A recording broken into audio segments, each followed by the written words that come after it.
microphone. And it's a great pleasure to have Randy Kennedy with us today to talk about the current exhibition, which is called Looking Back. It's the 14th edition of the White Columns Annual. Before Randy talks, or we talk, I thought I'd just give you a little bit of background to the annual exhibition series. Because even though we've been doing it since 2006, somehow it remains unclear what it is, which I actually think might be an okay thing. But the annual began in 2006, and it was sort of my invention, so to speak. And it was really thinking about that time, which is now 18 years ago, which seems incredible to me. Thinking about the larger biennials and triennials, which I felt certainly at that time, there was almost like an ambient or an unspoken pressure on them for them to become objective. So when a list was released for a biennial or a triennial, the first thing that was analyzed wasn't necessarily art or what the exhibition might be about, but it was about other things. So I was very interested in this idea of the relationship between an attempt to create an objective overview and then its opposite, which creates a hyper-subjective response to looking at art. So I was very interested in this idea of subjectivity and our relationship, our individual personal relationships with subjectivity, and especially thinking about looking at art in New York, which, from my experience, having lived here now for over 20 years, is overwhelming. Trying to look at art in New York is really an overwhelming idea, and in practice or reality, it's even more overwhelming. You know, every month there's 500 plus exhibitions to see. Nobody can see them all. No single person has an overview of what's happening. Even professionals who are paid to look at art, like Roberta Smith, can't have an overview or a complete idea of what's happening. So I was very interested in how as an individual, or how as individuals, we negotiate this. So in New York City, where do we go to see art? What connections do we make between the things that we see? Which galleries do we visit regularly? Which kind of social networks do we tap into and participate in? And through that process of looking, what remains with us and what sort of lasts? And then I thought, what would happen if you asked someone to make an exhibition based on that experience? So this begins the White Columns Annual, where each year we invite someone, or in a few cases a collaborative team, or in one case a group of people, to make an exhibition based on their experience of looking at art in New York City in the previous year. So exactly a year ago, in January of 23, we invited Randy to do this. And then during the following year, Randy went to see art, kept notes, and from that experience sat down with us in the fall of 23, and we started to get the works from Randy. So everything you can see in this exhibition, or 95 to 99% of it, Randy saw somewhere else in New York City in the previous year. And for me, it was another interesting aspect of that is that when we see an artwork in an exhibition, a gallery, a group show, an artist studio, wherever we see it, it's very likely that's the last time we'll ever see it. We tend to see artworks once, and it's only if they reappear in a retrospective or a survey decades later we might see them again. So I was very interested in that idea of someone having an opportunity to see something again within a relatively recent history. So there's a sort of sense for the curator of a kind of deja vu, but also for some of the audience who might have seen some of these shows. You might have seen Bill Adams' show at Shrine, for example. You get to see the work again, but obviously recontextualized. Over the last 14 editions of the annual, if you pick up the press release or go to the gallery webpage, it tells you who organized the others. I organized the first one in 2006. Obviously, Randy's organized the current one. And we invited someone to organize next year's earlier this month. And so that person is now doing what we did. And I think since the kind of common use of smartphones and then social media and Instagram especially, I think how we keep a record of what we see has changed dramatically.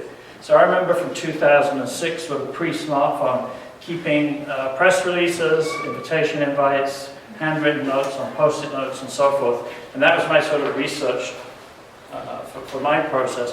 Whereas I imagine that Randy's research process might have been more inclined to the cell phone. Mostly on my phone. Yeah. So those things change too.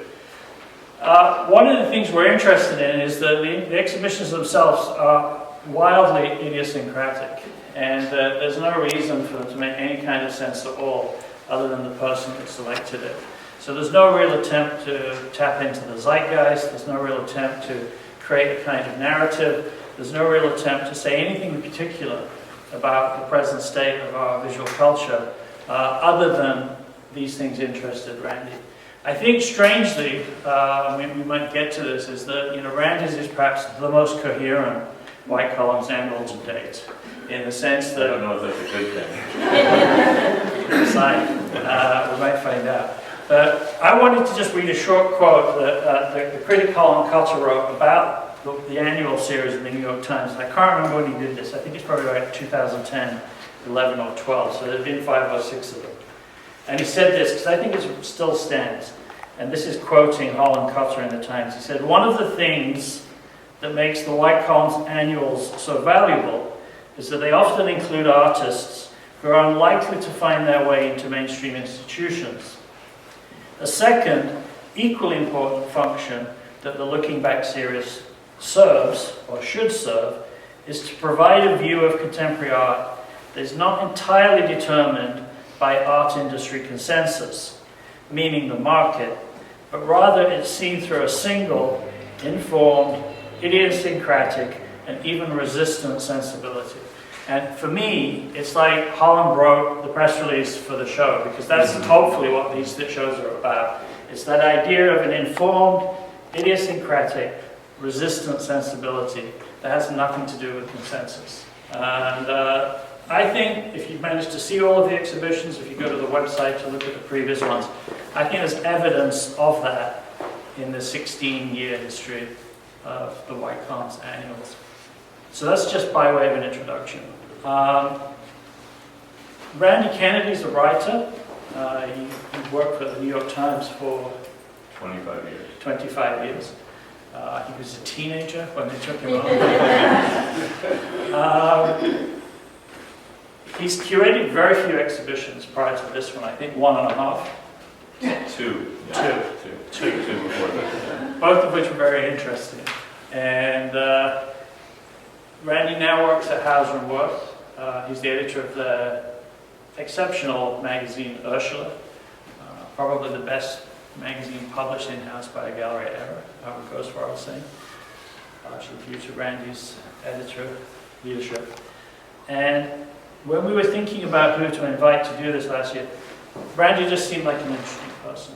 We followed him on Instagram. We know that he's out looking at art. We know that he looks at art in a way that is quite distinct, which we can come to too. And I guess, do you remember when we asked you if you wanted to do this? Yeah, and I thought that you'd gotten the wrong email, or you sent it to the wrong. I was like, because I haven't. I'm really an editor and a writer. But I was honored because this, White Columns I've been here 32 years, so White Columns in all of its incarnations, as long as I've lived here, has been a big deal for me. It's really one of the places where I've sort of, in the early days, got my art bearings, and it taught me a lot, and particularly since Matthew's run it for what now, 15 years? 19 years. It's just been one of those places that is a sort of, helps me guide my way of thinking, and Matthew's really tried very hard to look outside, not only just the regular circles of the art world in New York, but even the kind of, he looks way outside these circles. So I've learned a lot from the shows that he's put on here, so I was super honored to be asked to do this, and there are people who made these annuals before, like Matthew, or Clarissa Dalrymple, or Cleopatra's, or Olivia Shaw, Mary Manning, Bob Nickus, who I have a huge amount of respect for. So when I started, you asked me in January, and then when the Times wrote about this show, Travis Deal, who wrote about it, was talking about it as this sort of show about what's outsider and what's insider. And I didn't really think about putting the show, I didn't think about that at all when I was putting the show together, but I think what happened was, you asked me to do it, and then the next month, was the Outsider Art Fair. Right. And so my brain was just turned on when I was, because I all of a sudden was like, oh shit, I see a lot of shows, but now I've really, really got to start thinking about what's going to go in and what's not going to go in. And so I just remember walking around the Outsider Art Fair last year, just taking pictures of everything. And you know, a few of those things made it in here, like this great painting here called Egg in Reverse by an artist we really don't, nobody knows who it was. And Ralph Middleton here, and a couple of others, Evelyn Reyes over here. But I didn't think, in fact, until we got it all in here, I didn't think about the outsider thing. But I wanted to, this wall actually kind of tells that story because... And the review that Randy is referring to is by Travis Hill in the New York Times about 4 weeks ago. Yeah, really good piece. But you know, you think about these pieces and, you know, I guess at first glance they kind of read a little bit as outsider, but you know, that's by Betty Parsons, who was one of the great dealers of the 20th century, who studied in Paris, and yet, you know, made work that really reads as a kind of an outsider thing. And then next to it is Noah Purifoy, who went to Chenard, but then at the end of his life was creating that sculpture park out in Joshua Tree that, you know, was really kind of operating way outside the normal boundaries of the art world. And then above the cigarette is Tyree Guyton, you know, who's been running the Heidelberg Project in Detroit for a very, very long time, and he studied under Charles McGee. So none of these are outsiders at all in any way. But so, you know, our curators and writers have been trying to talk about that stupid distinction for a long time, and it just doesn't make any difference to me. I just, you know, saw these pieces and thought, God, I would really, really, really like to see them in the same room. And that's really what the whole thing was, you know, at some point on a file on my phone, I just had a tremendous number of works, and then I started looking at the pictures and figuring out, like, what would I really, really, really want to see in the same room. And then getting really freaked out because I've never made a show with this many works. And then Matthew was like, don't worry, it'll be fine. Let's just get them in the room and then we'll figure out what goes together. So, yeah, and then there were lots of things in here that I didn't think of as going together at all, but then once you see them physically in the same room, certain things just start to work, and it makes it look like you meant it, which is great, you know, that I really thought ahead. So I think one of the things we're definitely interested in when we started the series is also to think about where people see art. Because, you know, you don't normally see art at the Met or MoMA or Whitney. And in fact, for an exhibition like this, it's almost impossible for us to borrow from a museum because they require 6 months' notice. Most of them require climate controls that we can't accommodate. So we were very interested in the fact that people see art everywhere. They see it in artists' homes. This work is included here from Randy's living room. That I bought from White and then he sees every week, so you saw it last year. And we see works in artist studios. We also see works at art fairs. You know, I think we were always sort of encouraged to believe that an art fair is like a bad environment for art. Artists are always told us that your art's never going to look worse than it does at an art fair. And I just don't agree with that. I mean, I think art fairs are incredible places for discovery. And I think this is probably the first annual that includes artists whose works you saw were seen at an art fair. Yeah. And I think in a way that perhaps triggered some of Travis's thoughts around that insider outsider. Probably. But once the show was installed, it seemed to me that threshold between inside and outside is present, and it's undeniable. Yeah, but it's weird, I really didn't think of it that way very much. So, yeah, I mean, maybe we could talk about a couple of pieces, or maybe we should look at one wall, which this is probably my favorite wall in the show. This is Evelyn Reyes, who shows at Creativity Explored, right? Yeah, San Francisco. In San Francisco, and she's sort of resolutely made this shape over and over and over and over, and calls these forms carrots, and they're made this way, and they are in a variety of colors. And I did see a different work of hers with this shape at the Outsider Art Fair, which I knew immediately, like there was no question that this was going to be in the show. And what didn't you tell me that she did that? Her work was, there was a collaboration with like a big deal designer who made shirts, or was that you telling me? I didn't tell you. It seemed like the kind of thing that you would tell me because you know about this. I didn't tell you. There was somebody, some very art-focused high-end designer made clothes with these carrots on it. We'll Google that later. Yeah, exactly. And then this is William Christenberry, who's really more known as a photographer. But there were these buildings that he took pictures of in the Deep South that he became obsessed with, and he would take pictures of them over decades while they decayed. Then he sometimes would make a model of a tiny little sculptural model of the building. And I knew about those two things, but this was at Pace last year, and I didn't know that he made these very Forrest Best looking encaustic paintings of the same thing. So this is just called Green Form. But it's based on a building that was out somewhere in the landscape in Alabama or wherever he worked. And I just loved it. And it's paired with a shack by Beverly Buchanan. And Beverly, was part of her work over years and years and years to make these little sort of found wood ramshackle shacks. And this one's called Beverly Studios, so I think it really had a kind of a special place for her.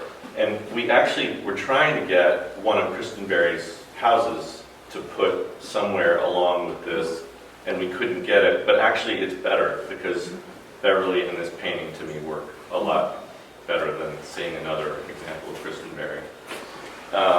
And then these paintings were shown at Carrie Schuster by Ken Johnson, who probably better known actually as a critic for the New York Times for many, many, many years. And so Ken and I have known each other for a long time. And Carrie showed these, and I love them. And when I was trying to think about, like, well, they're odd. Where are they going to fit? Then this work by Manuel Cara, I saw it at Delhi Gallery, and immediately the two things were just like, oh, these could look really great together. And I think, unless I'm mistaken, this sculptural object by Manuel Cara, they intended it to be, it's not really a functional object, but it's something to have to do with picking the numbers for the lotto. But it's just an amazing, cool object. One question I had is Yeah. that when you were invited to do this and you agreed to do it, after that point, when you were out looking at art, were you more self-conscious or about your relationship with looking at art, thinking that it might be for this? Or did it change the nature of how you looked or where you looked? Or did you go off piste to places? I did. Yeah. I did. I mean, I started thinking about, like, oh shit, I want to see a lot. I want to try to come across artists that I don't really know that much about. And it gave me an excuse every weekend, mostly, to just try to go to galleries that I'd not been to before. And like you say, it's impossible to, I'm looking at, what's that app, Seesaw. I'm like trying to figure out where things are, I'm reading. And then at a certain point, you're just like, I'm just going to wander around and see what I see. And one of the great things about this too was a lot of these works where I didn't know anything about the artist. It was really just a response to the work. And it was kind of a response to the work in conversation with what I had already seen, because then I'm thinking like, ooh, I kind of know in my head a bunch of other things that I'm pretty sure I would like in the show. And so then I come across a work like that. I don't know anything about Manuel Cara. The work just seemed super cool to me, and then I pick it. So it sort of goes to what you were saying about it being highly subjective. I mean, most of this stuff was just stuff in my mind. I was like, I want to see all of this stuff in a room together. So it didn't have to perform any function other than that, to a degree. And this is all stuff that I really like to see. And then on seeing it together and, having had some time to, acclimatize to the show over the last month or so, I mean, does this represent your interests or your study? Yeah. Very much so. Yeah. I mean, a lot of these things are things I would love to live with. You know, there is a kind of, to some degree, not all of these things, but you know, it's not an outsider thing. It's just there's a handmade kind of quality to a lot of these, and obsessive is not really the right word, because all artists are, even if you're making something that looks, you know, industrially made, you're obsessive about it. But there's just some, I won't be able to come up with the right adjective, but there's something about these works that, you know, like behind us over here, this, like probably the simplest work in the show, this cane walking stick that's got a rifle scope attached to the top of it. It's by the artist Will Boone, who's a Texan, and I'm from Texas, and we're friends, you know, and I just thought there's just something, it's like a, what would you call it? It's an assisted ready-made, I guess, right? But it's just so simple in what it's doing, and Will saw it at, Will grew up outside of Houston. I think I'm getting the story right. There was an old guy he knew who walked around a park with a cane with a rifle scope attached to it because he liked to sit on the bench and look at people very far away. But of course, as he's doing that, he looks really, really freaky and scary. And then there was something about that, I mean, a very low sub-theme that runs through the show because of the year that we're in the election is a little bit of, you know, feeling of impending disaster or something. And so I thought pairing that cane, that rifle cane, with this painting by Bill Adams that looks like these kind of amorphous monsters are attacking I don't know what's going on with the Capitol, but it's kind of like metastasizing or something. That those two things just really worked, and they both look. That painting looks very. I don't know. Handmade's not the right word, but there's just something about the tactility of it, and then going with Will's piece, and Will's piece sort of makes me think of what would it be? It's like, you know, when you're thinking about the two candidates for the White House, like it's sort of a gerontocracy. It's that's knit up with violence or something. I don't know. I'm not going to describe that correctly, but that was pretty good. yeah. So a lot of these works are feel that way to me, very handmade, and even like the one that you were talking about that's mine. This drawing here by Rhoda Kellogg. It's on the top left. On the top left, Rhoda was a specialist in childhood education who collected millions of pieces of children's art from around the world, and I came to know about her work through Matthew and White Columns, but also through Black Brian and Bella, right? Yeah. And then toward the end of her life, if I'm getting this correct, she began making work of her own that was, of course, highly, highly informed by children's artwork. Yeah. But incredibly sophisticated. And that's just, you know, typing paper and markers, I believe.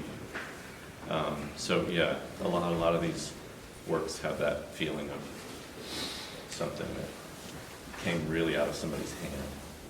So I think one of the other things that I mentioned at the beginning is that one of the things that triggered our interest in initiating the annual series 16 years ago is this idea of how, as individuals, we move through the art world.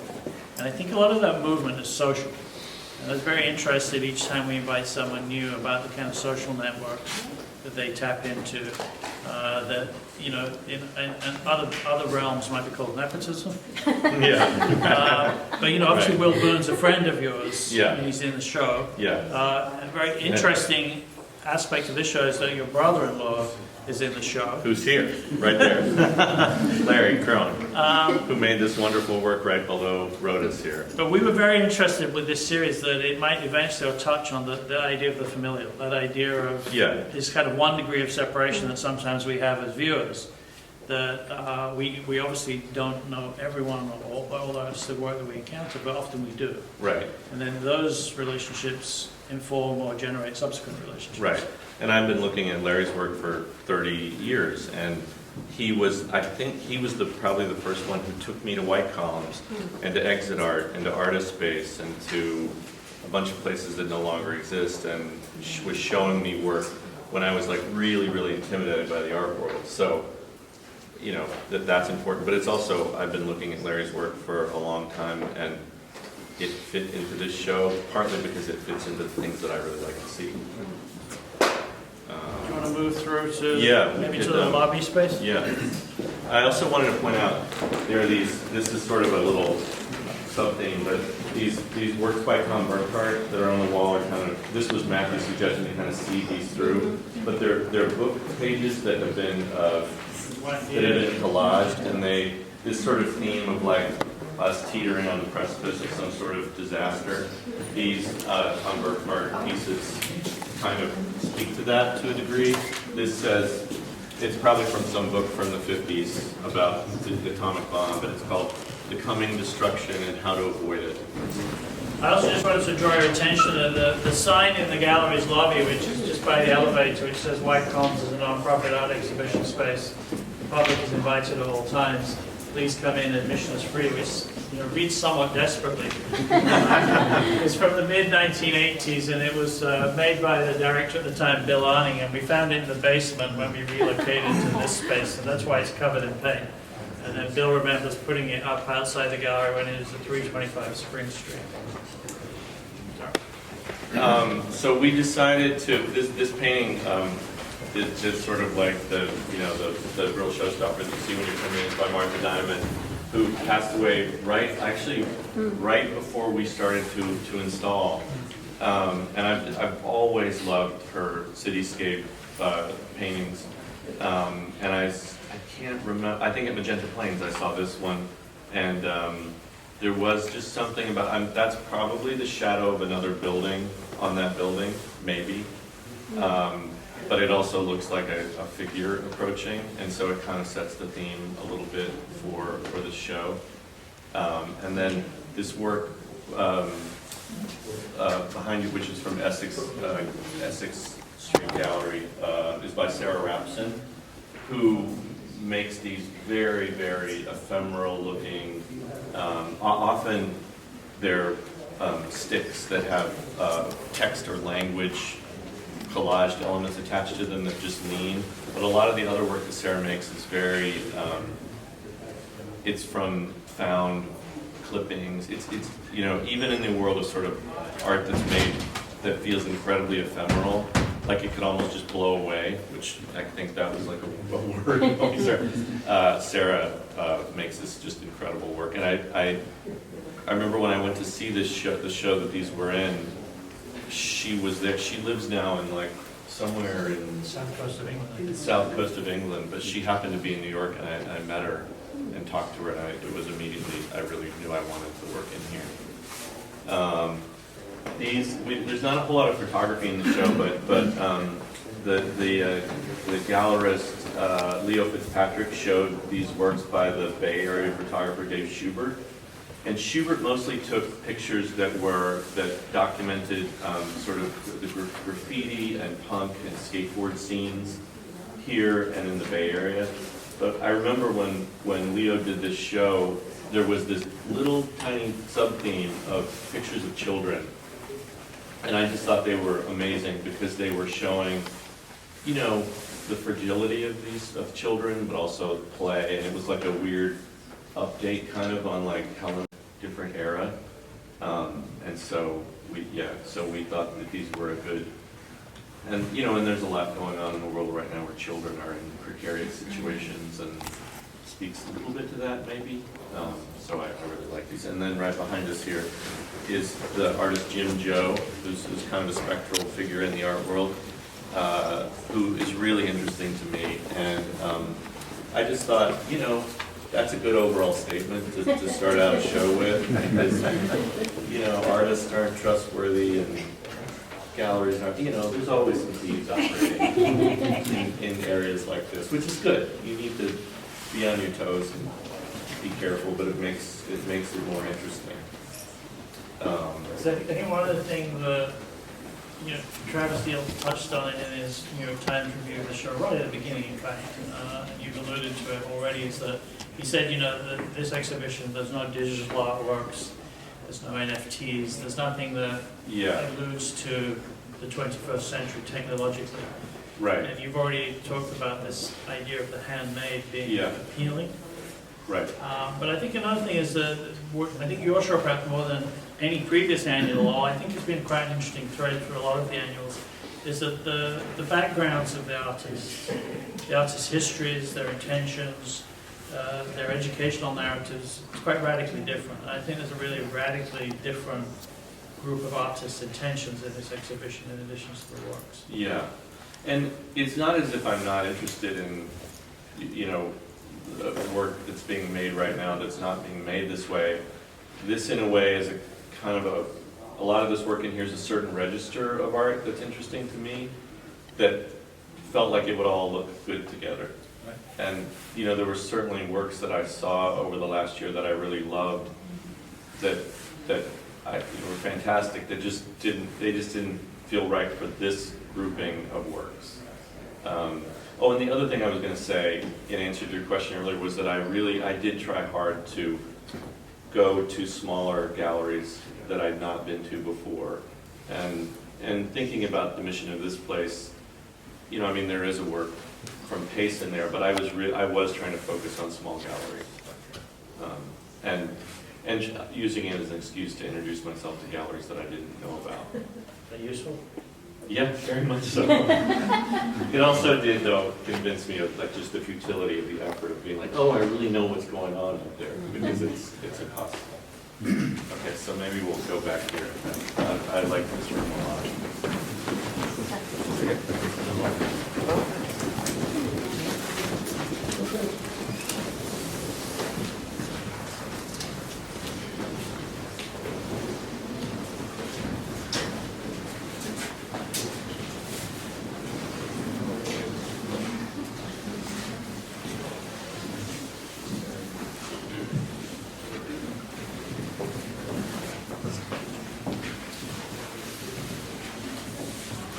So I sort of think of this is like, this, it's silly, whatever, but it came together this way. This is the fire and ice moment of the show, and this is this incredible painting by Robert Hawkins, who kind of came out of the East Village punk scene, who now lives in London, and it's a painting that really this is the first time it's ever been seen in this show, because Robert made it in London where he lives now, and then some guy bought it and ended up on the Isle of Man, and it was just never seen. It just disappeared.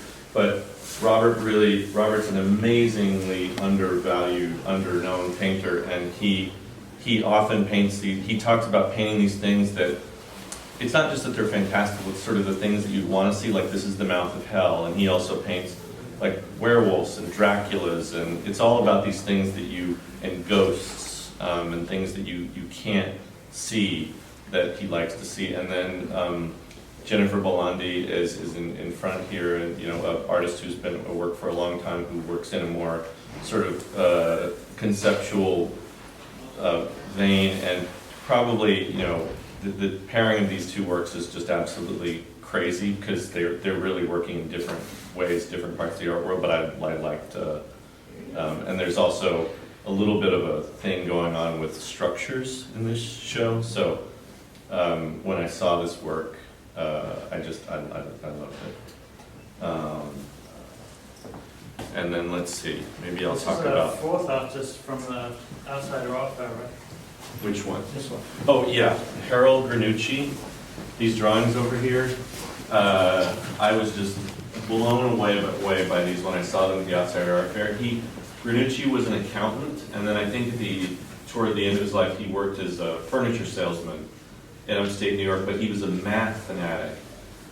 And he was doing equations and calculations, and at a certain point he started graphing them with no intention of being an artist. And then at some point, somebody in his life gave him a bunch of colored pens. And then he just went to town, and he just made all these, and every one of these is, if you get close to some of you can see the notations on them where they weren't really intended as artworks. They were they're graphing. I think that this large one on the right here has to do with the distances between the planets, and I couldn't even come close to explaining how that works. But I just thought they were stunning, and kind of make you think of Helmholtz, Klimt, and I mean they're not religious; they're fully mathematical, but they're gorgeous. And I think there were others that we weren't able to get that are even more just beautiful as objects. So yeah, and when you think about the handmade, this is handmade in a different kind of way, really. It's this insanely meticulous work with pen and a spirograph, and yeah, really cool. It was only when we were installing the show that we discovered your predilection for circles. Yeah, it turns out really there's a lot of circles going on in here, and I didn't think. They're literally everywhere. Every time you look at the yeah, right, yeah. And then behind you over here, this is the end, one of those instances of I didn't think about these works going together, and then when we got them in the room, and I think Matthew was like, let's put these in the same room and see what happens. The painting is by Yevgenia Baras, whose work I've liked for quite a while, and then the three works flanking it are by an artist named Ross Tibbles, who I really mostly knew about through Instagram, and his Instagram account is called False Snow. And I always think it's very incredibly tricky and hard to make work out of found objects or trash.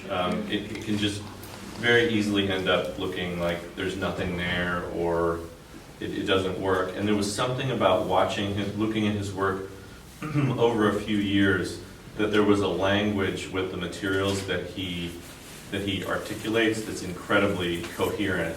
And so we got these three works, and then it just turns out they look incredible with this painting, even down to the clothespins that are on the broken drum head, where you've got that nice blue that's working. And I think that work on the upper left is an antifreeze bottle, and then some pieces of a torn up coat jacket.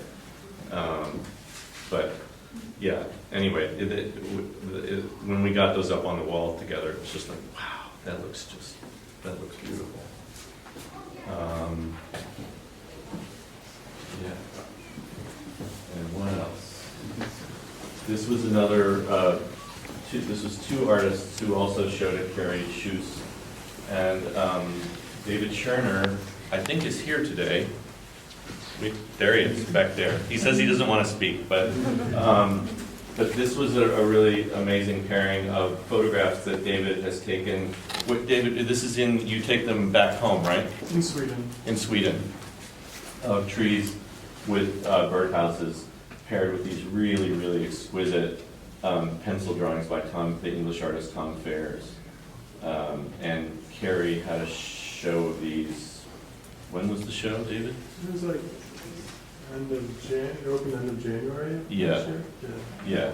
But just a beautiful pairing of works that were about attention to a particular kind of attention to detail for me that were just incredibly gorgeous. So yeah. Maybe we'll just, if there's questions. I think I talked myself out. Well, I had a question that, by the end of the year, before we got all the objects to White Palms, Yeah. I mean, did you feel like you had a kind of clear narrative based on what unfolded over the course of 12 months? Yeah, I think at a certain point I had a list of about 100 artists and a lot of work. And The show's about 40, I think? I think it's 35.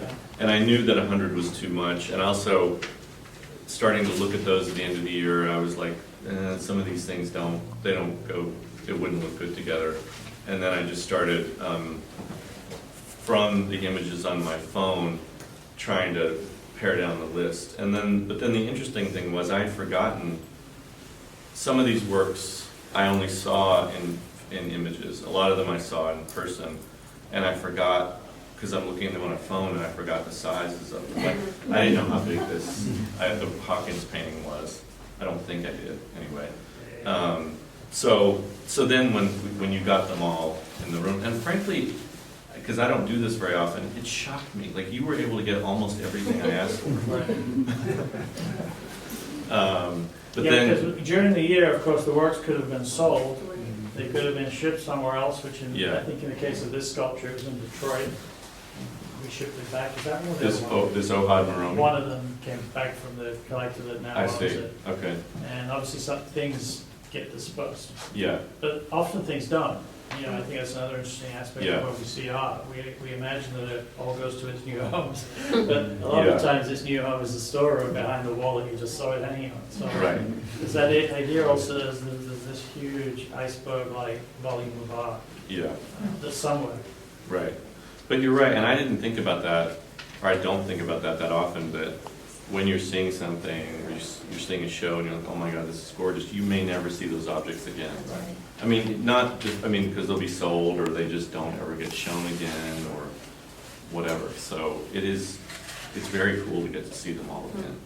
And I saw the two occasions. I've done two annuals. I did the first one and the 10th one. For me, the experience was interesting because it kind of shifted, just subtly shifted my relationship with looking at art during those years. And part of it was like being a pretend or fantasy collector, where if you had money, of course, right, you managed to go out and buy all of these Yeah. things and put them in your home or wherever your collection is. right, But it was a way of almost like collecting art without spending any money. yeah, right. Yeah, and when you talk about this subjective, or like the pressure that's put on biennials and things like that, there is a thought of like, well, if people look back at these annuals years from now, there is something that's being said about this. It is highly subjective. It's one person, and it's what that person happened to see over a year. But it does kind of say something about what art was being shown at a particular time in New York. Yeah, because in order for you to select this work, it had to be shown by someone else. So this was already in the public domain, so there was a narrative of a kind unfolding regardless of your intervention. Right, exactly. And, you look at this and you think there's very little figurative painting in here, and there's a lot of figurative painting in the art world right now. It's just I'm not super interested in, so that didn't happen to come in here. But it shows you that there are all these, this city's so big and the art world in it is so big that there's all these different registers of kinds of work that are being shown, which is great. It's cool. And I probably saw 40% more art last year than I normally see, and I see a lot because I had a job. You're going to get back to your normal. I'm going to go back to right. Yeah. If there are any questions for Randy, please feel free to shout out. I'm curious what role visiting studios plays in your discovery process. It did. I wanted to use it as an excuse to visit more studios, but I just ended up not having time to do it. And there's a work in the other room by Hadi Al-Fashi, which is that sort of that dollhouse that's up on top of that Persian pot that's got the cowboy hat in it. And I'm a huge fan of Hadi's, and that was one where I did go to his studio because he was like, come over and just see what you think would work for the show. And I was thinking it was probably going to be a painting. And then he has started to make this series where he's buying pieces of antique dollhouses and making work with them. And I saw that work, and I was like, oh, I gotta have that. And then then in the interim between me saying that, he made it was a simpler work, and then he made it into like this thing that's in there that really works pretty well. It's gorgeous. Yeah. So that was really probably and then with Will Boone, I didn't go to his studio, but I'm friends with him, so he's often sending me pictures of, we're working on a play together, and he's often sending me pictures of things he's making, and that actually very obliquely relates to the play that we're working on. So I felt like I was seeing things in his studio, but he had a show at Karma, so I guess I didn't break the rules fully. I didn't cheat much. Yeah. Thanks. Yeah. Beyond using Seesaw, how much of of factor would you say that Instagram and social media played in helping you find artists or find shows that you wanted to go and see? Instagram plays a huge role, because, I mean, it's like, I follow people like Matthew and other people who either I know or I've come to know them on Instagram, and some of them are people who are really plugged into the gallery world in a way that I'm not, and they see a lot of work. So yeah, there were shows that I don't think they would have been on my radar immediately, but I'll see something like your Margaret Murray was posting some things, and she's somebody who sees a lot of and there were a couple of things where I was like, ooh, I really got to go see that. So yeah, Instagram kind of works like a, I mean, as traditional media has kind of shrunk in terms of covering the art world in the granular way that it used to, Instagram kind of works like if you're careful with it, I think for me, it's like a magazine that's telling me, and some people on Instagram, write really intelligently and beautifully about work in the context of Instagram. Like Walter Robinson's a good example of that, the artist, yeah. right, who shares everything he sees almost. Yeah, I mean, he treats it like he's got his own column in the paper. Which of course he He used said to. He I mean, did, he- right, so- yeah, but he writes copiously Yeah. about and very intelligently about the work that he sees. So I use Instagram a lot, and I think there were a few things in this show that I wouldn't have known about if it hadn't been for somebody else who saw it somewhere and it intrigued me and I went to go see it. The person who curated the annual 2 times ago was the artist Mary Manning, and we followed Mary on Instagram, and she had this amazing rhythm of looking in really interesting places, and it was probably that partly prompted the invitation to ask Mary to curate the annual. Yeah. Whereas the following year was the curator Olivia Shaw, Who has has no social media presence and runs a gallery that's essentially a secret. Yeah. And Yeah. she made this really complex exhibition of, I think, the most artists we've ever shown. She's around 50, I think. Yeah. Almost like labyrinthine connection she was making between things. Yeah. But Right. she's not doing it in public. Exactly. Yeah.